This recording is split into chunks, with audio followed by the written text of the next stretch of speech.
Clap faster. Just kidding. On the break, it was actually interesting. Somebody in the break room said, so I wonder who the oldest person is here tonight. Who's the old one? Right here. Bringing up the rear. The caboose of the evening. I would like to say I'm wise versus old, but anyway. I wish this was a funnier topic. But here we are, and it's all good. It's all good.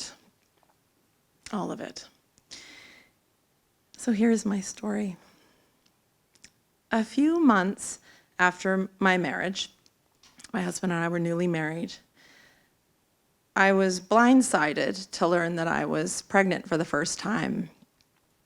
And I say blindsided not because I don't understand how babies are made. I was blindsided because I had a whole other thing going on.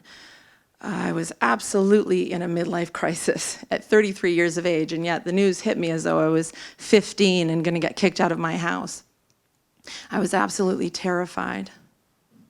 I was going through a midlife crisis because the questions that I'd been holding in my body, the tidal wave of all the things I hadn't been with, who I really am and what I'm really here to do, was chasing me down and nipping at my heels. And I was just on the verge of figuring it out. And then this. So here I was, sitting in a cold tub with my knees pulled up to my chest, watching my husband cry tears of joy with a pregnancy test on the side of the tub. Wondering, what the hell is going on? He is acting the way I'm supposed to be acting. What's wrong with me? What's going on? So I was shell-shocked, to say the least. And he looked up and realized that I wasn't crying tears of joy. I was terrified. And he said, oh, honey, what's going on? Like, what? And it was like a 12-year-old voice came out of me, and I said, I've never been pregnant before. Like, there's no rule book with this. What the hell? I was having an absolutely out-of-body experience. I expected this moment to be open-armed, welcoming motherhood. But in that moment, I was frozen, feeling and sensing the bigness. My identity was shifting before my very eyes, and I had barely touched down on what I was supposed to be doing. And now this thing was here. Motherhood. It took me a couple of months for my nerves to settle and for me to take up the full seat that was being offered. With the help of my midwife and my husband, I relaxed, and I even felt excited and embraced it all. They were very patient with me. We ended up being able to share the news finally with the first wave of our friends and family. And I realized this is where the joy is. Whew. It was a good night. We got to tell everyone, and there was laughter and tears of joy, and oh, it was just the best. I was relieved and elated and ready for everything that was coming my way. In that moment, I chose it, and it had chosen me.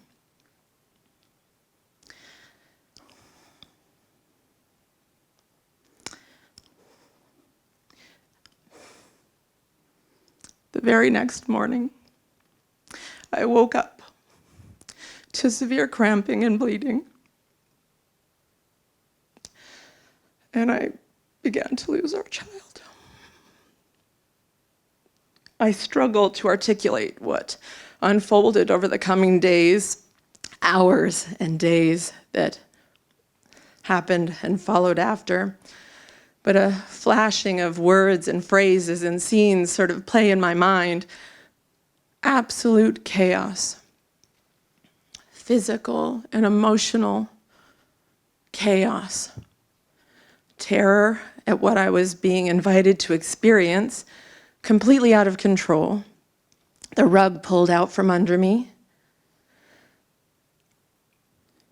Bitter confusion. Raw survival,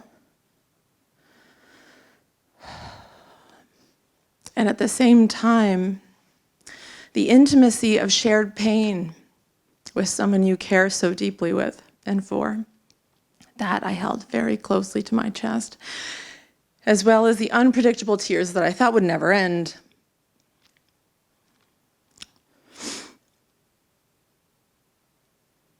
On a particularly angry day, I reached out to a dear friend, trying to express the conflicting emotions that I was experiencing. One moment feeling hope, even strength, strong, and actually proud, strangely proud of what we had accomplished, that we had survived something together, to be in the foxhole with somebody that will not leave your side. I was so proud one moment.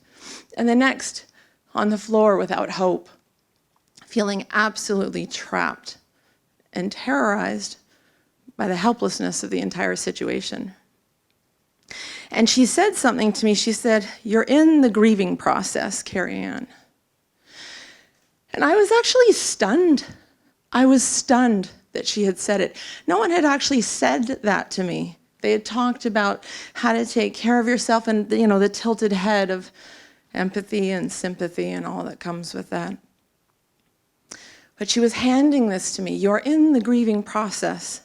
And it sounds silly, like it would be obvious to people outside, of course you're in the grieving process, but in my mind, I had told myself I had set up this cruel and unspoken rule that because I said, how could I grieve something that I never met, that I never held, that I never saw, that never really existed at all? And then I couldn't believe that I was feeling that and frustrated that I wasn't over it yet. And it had been weeks. And she held strong. She kept saying it like it's mantra. You're in the grieving process. And she helped me understand that it wasn't a linear thing, that it was normal for me to bounce around and to be exactly where I was. With this permission to grieve, I allowed it in, thank God. And I braced myself after I hung up the phone and I thought, well, I'm going to give this to myself. And I allowed the first wave to crash, and it was a messy one. I cried new tears, tears that I had been resisting to be valid or worthy of crying up until that point. I decided to sort of throw myself to the wolves, as it were, and allow the energy that was dying to come out to be felt, and wave after wave, without naming it, to just let my body do what it needed to do. And on the other side of that expression, I felt a strength in the permission, allowing myself to be exactly where I was and to feel what it was like, to have full permission to feel my feelings. And there was a common thread. There was a thread that was weaving through every piece of this, was just telling me to hang on, that it was going to be okay, and I was going to survive this. I'd get through it eventually. And that was all I needed, was that one thread. So with this newfound permission, I felt compelled, is the best word. It was almost like years and years of grief that I could not name. I couldn't even associate it with a story because it felt far bigger than this one event, which already felt so big.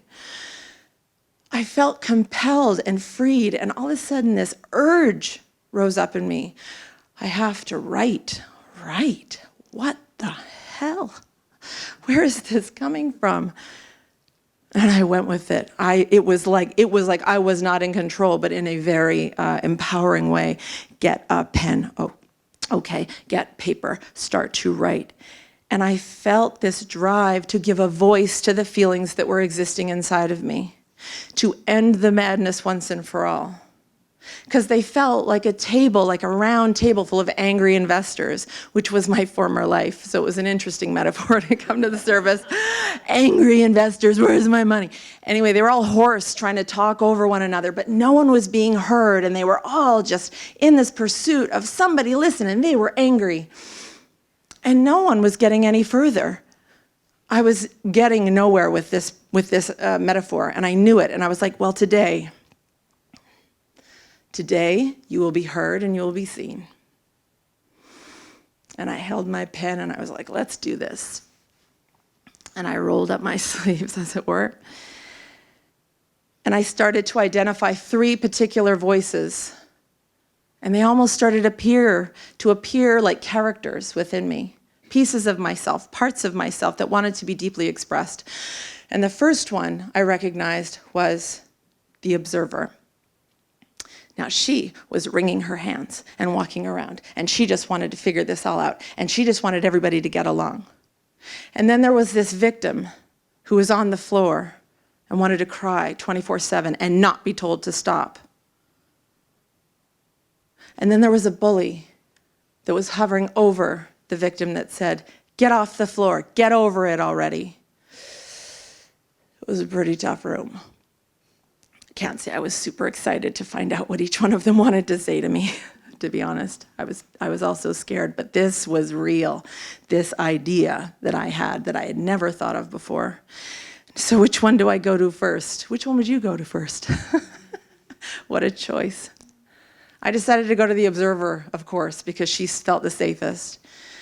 And I went and I sat with her, like the metaphors, and my imagination all of a sudden showed up, and it was supporting me in the most wildest way. I was not only in the process, but watching it at the same time. Like, it was amazing to me. And I was vowing, I said to them all, I said, listen, I spoke directly to them. I promise to let you say whatever you need to say. I will not interrupt. I will not judge. I will let you speak. And I made this vow.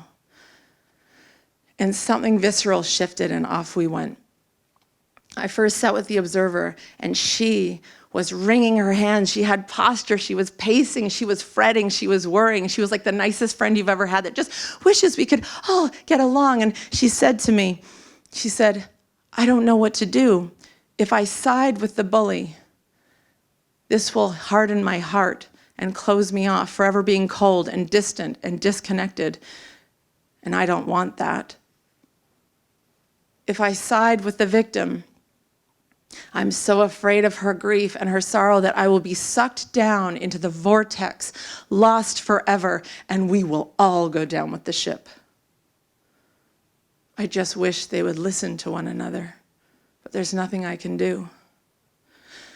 And in sensing in a bit more deeply, it was almost like she let me get even closer to her. I could sense trust being built.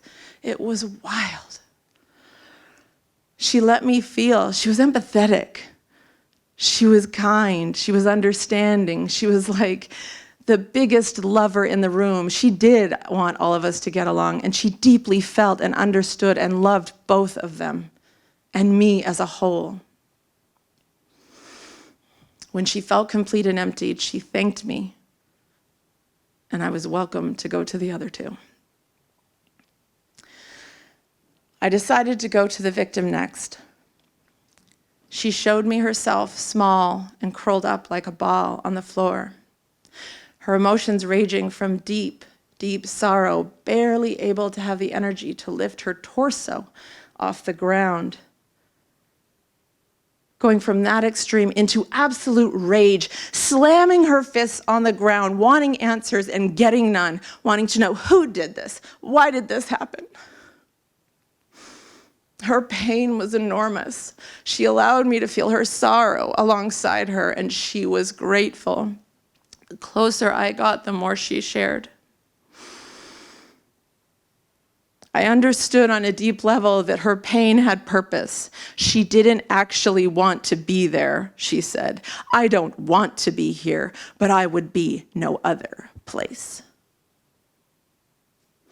She showed me that her tears cried, honored the lost, the love lost, the experience robbed, the trauma endured. There was purpose in her pain, and she would be nowhere else.